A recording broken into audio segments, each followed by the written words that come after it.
Hey viewers, my name's Kara. I'm your host for Tuesdays here on the Pagan Perspective, and this week we are choosing our own adventure from any of the subs week's topics from pretty much the last year, because those are all the ones that we still have in our document.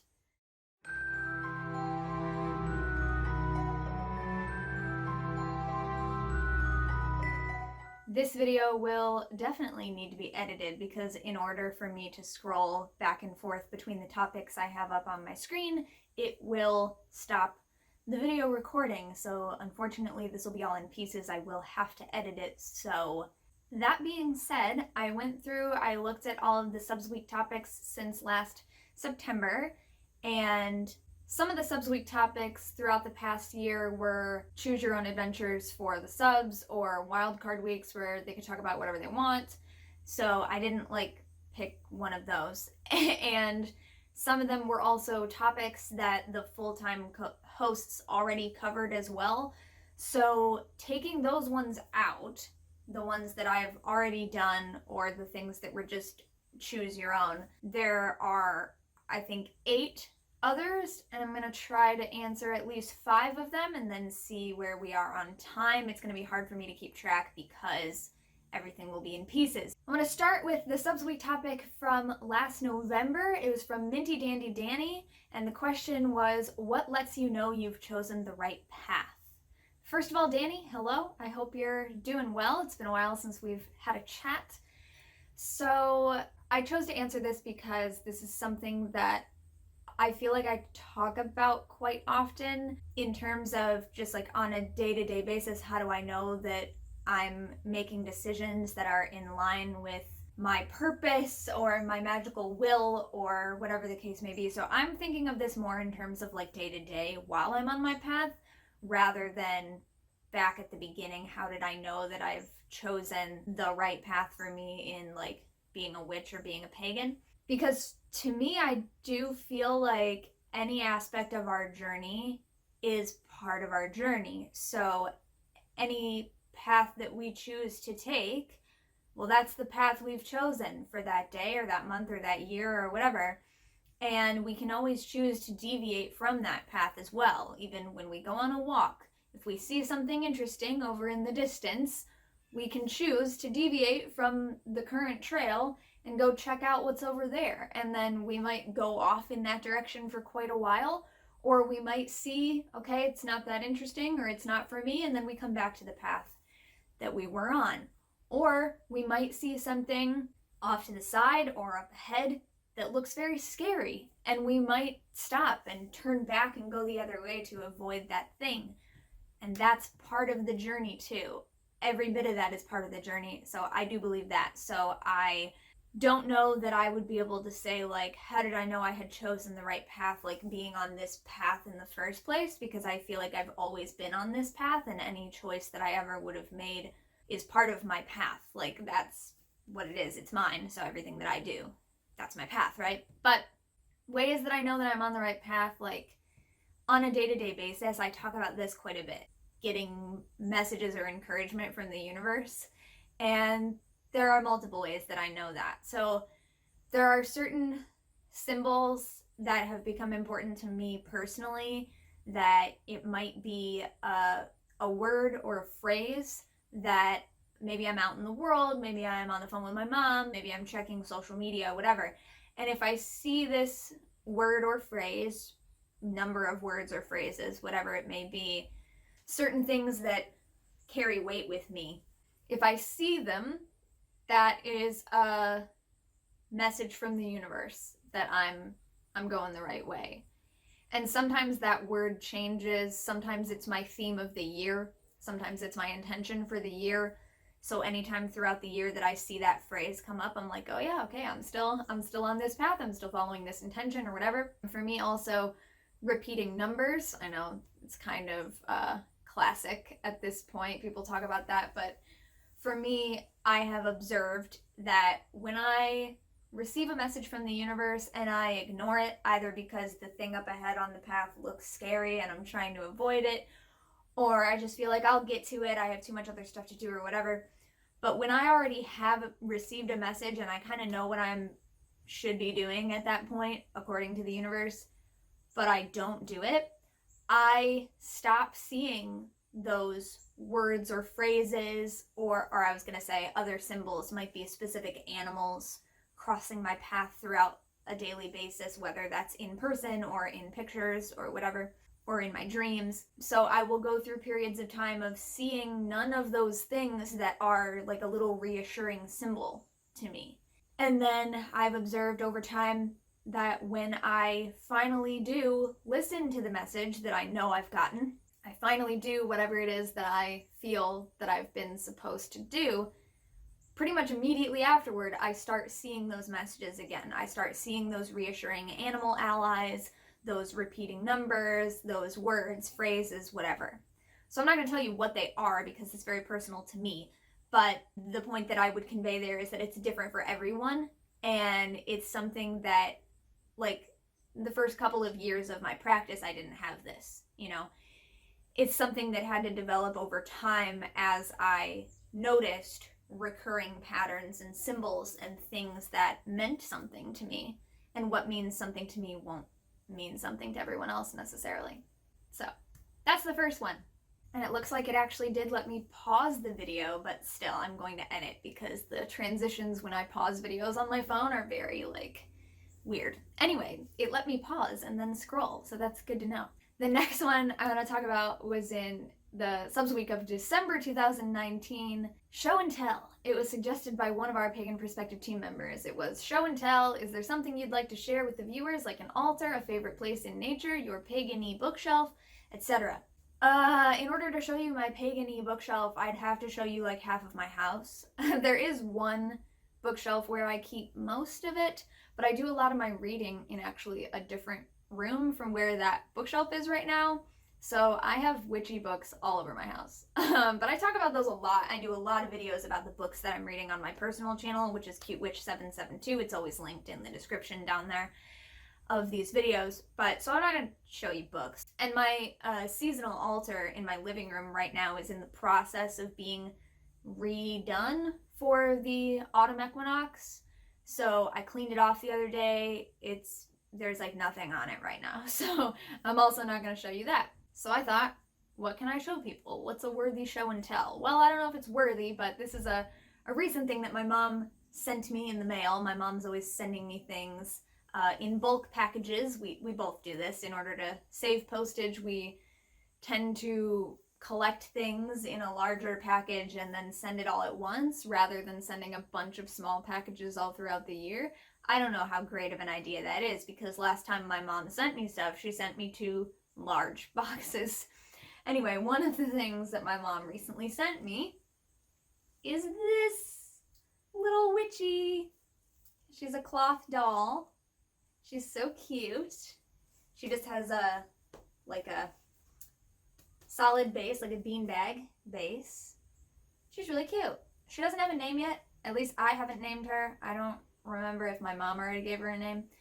But my mom found this secondhand. She was thrifting. And so that's the kind of mom I have. My mom's not a witch. She did not raise me as a witch, but she knows what I like. So my mom sent me this. Another recent thrift store acquisition, secondhand find that I found that I thought I would show you. I got myself a set of 2 of these. They appear to be hand painted. I don't know if you can tell, it's glittery. Oh yeah, there we go. It's glittery, handmade clay bowls with little feet on them.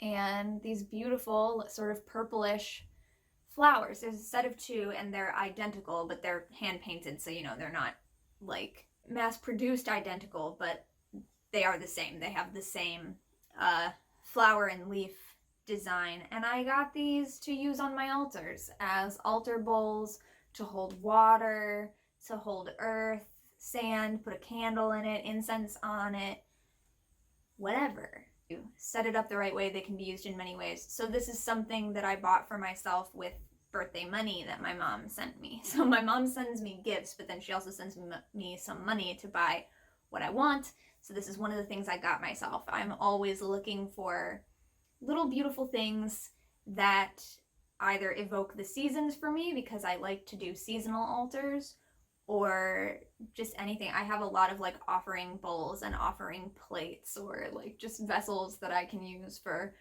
water or salt or earth or whatever. Like, I'm always on the lookout for that kind of stuff. So I figured I would show you those things.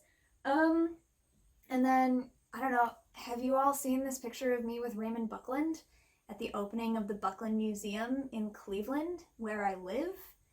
I work there sometimes. Ray isn't around anymore. He's not on this plane of existence. He has passed beyond the veil, but I got to meet him before he did.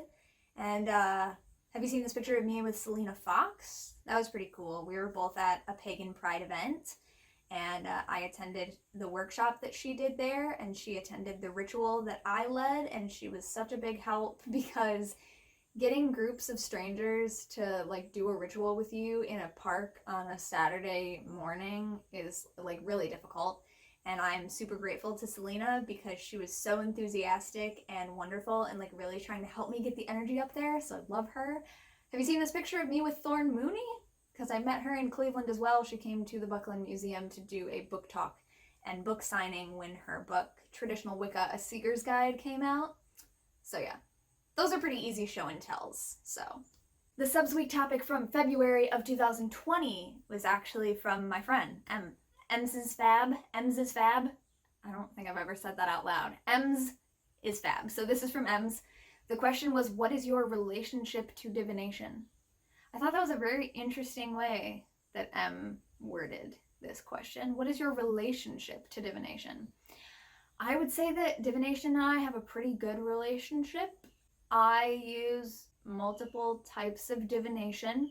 I maybe should say also that I see divination as any form of practice that involves receiving messages from or communicating with the divine, and that's where the word divining, divination, comes from, is that it was considered receiving messages from the divine. So to me, when I say the divine, I mostly think of deity, and so I often don't say the divine, I mostly say the universe. So to me, this would be any form of divinatory practice, we would say, that allows me to receive messages or communicate with the universe or the divine, or they can also be used specifically to communicate with specific spirits like our ancestors. They can also be used to receive messages from our higher self, some people say, or our deeper self. To me, divination is not about telling the future. I want to make that disclaimer here. I really have no sort of relationship with telling the future, fortune-telling practices, but divination in terms of having conversations with the energies all around us all the time to kind of figure out what's going on a day-to-day basis, yeah. And I think that we can get an idea of what might occur in the future if we continue walking down that path that we've started on, but I don't work with anything prescriptive or predictive, so I'm not looking at like what exact day is this thing gonna happen to me. That's not what I'm up to. So that's not the relationship I have with divination. But I use cartomancy. I read tarot and oracle cards. I have also used crystals for divination. I have at times used runes. It is not my primary form of divination, but I have worked more extensively with runes at different periods of my life. So I maintain a basic knowledge of them, but I have not really delved into extensive practice with them like I have with my cards.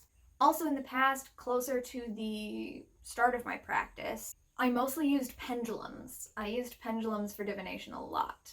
And I still use them a little bit now, but not nearly as much. Like back in the day, my go-to was my pendulum, or just dream interpretation, which you can sort of think of as divination as well.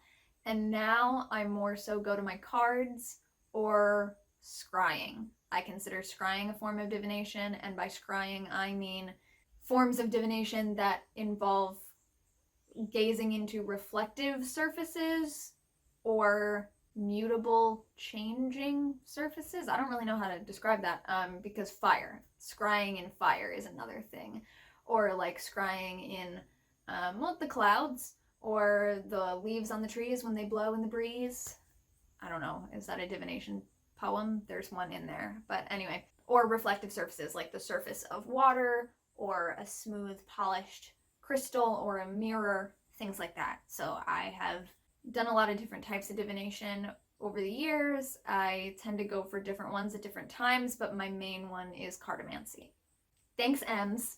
In March of 2020, the subsequent question was from J_Alexis84. The question was how to best connect with and show respect for ancestors, and they asked for offerings, details, etc. So I don't have an extensive ancestor practice, I will say that.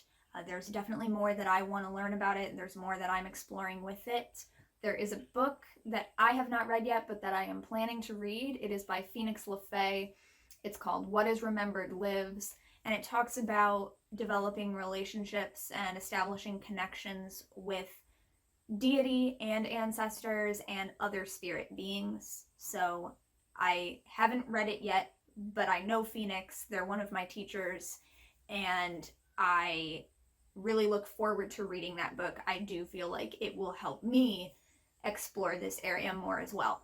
So I'm not coming to you from someone who's like an expert at ancestor practice. I'm not an expert at anything, by the way, in case you didn't know. I'm pretty much only an expert in my personal path, and I maintain that what works for me is not going to work for everyone else because you're not me. So similarly, I can't really tell you what to offer your ancestors. I'm not comfortable giving you details of what I do with my ancestors because they're mine. It's very personal. But to speak sort of generally, I feel like my approach to it was just respect. You know, you ask how to best show respect. Talk to them, visit them. For me, like, I love visiting cemeteries, and so if there are people in my ancestry, whether that's my blood ancestry or my chosen family ancestry or the mighty dead, people who I consider part of my spiritual lineage, such as Raymond Buckland, you know, not a blood ancestor, but could be considered an ancestor of spirit, just honoring what they've done that has gotten us to this point. Or if it is someone, as I was saying, that I could visit their resting place, like my grandparents' graves, I would go and visit them when I can. I take care of it. You know, I might bring them flowers or bring some water along with me or something. And just, for me, it's just like sitting there and spending time with them. And that might be because quality time is one of my top love languages. You know, that might be more about me, really, than about them. But, you know, when my grandmother was alive, I always loved to just go and spend time with her. And we would go on walks together through the woods. And so now it makes sense to me to just kind of sit and be present with her memory. And if I'm going on a walk in the woods, maybe calling to her spirit and, you know, just talking to her like, hey, grandma, you know, look at this beautiful flower, you know, whatever I would have said to her when I was walking with her while she was alive.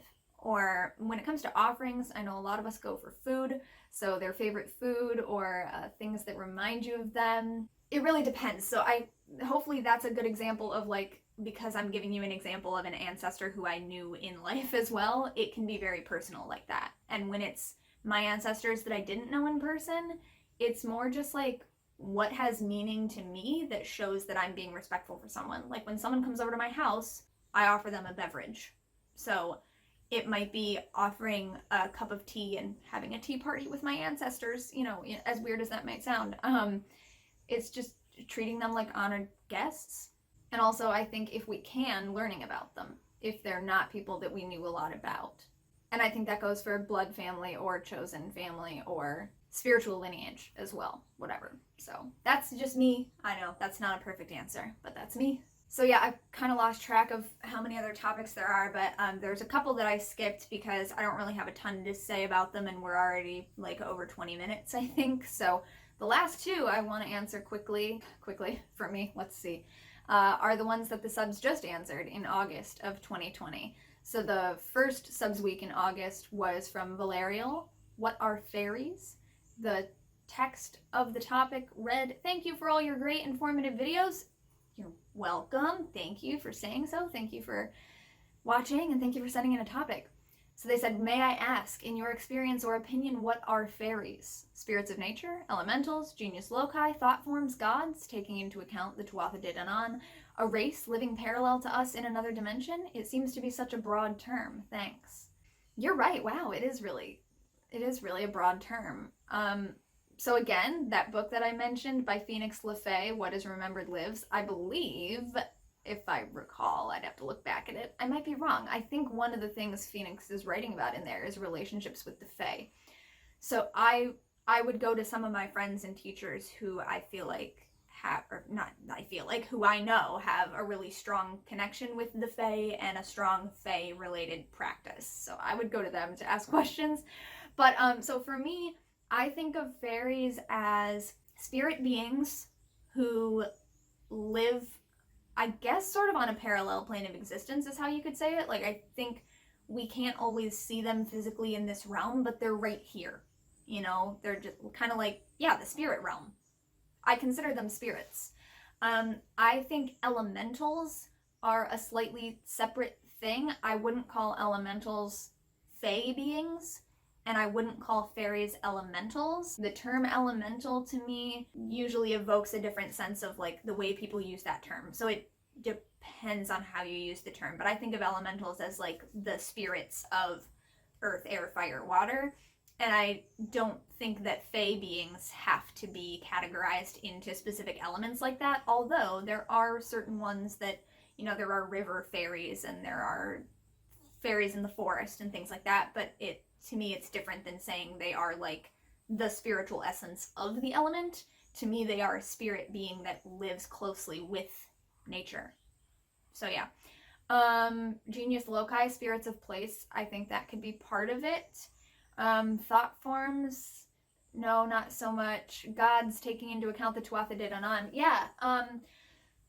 So that is a thing. Like there are beings that historically were maybe once considered deities by certain cultures and certain peoples, and then they were kind of demoted to the status of being fairies. So yeah, when I read that from like history or folklore, I take that into account.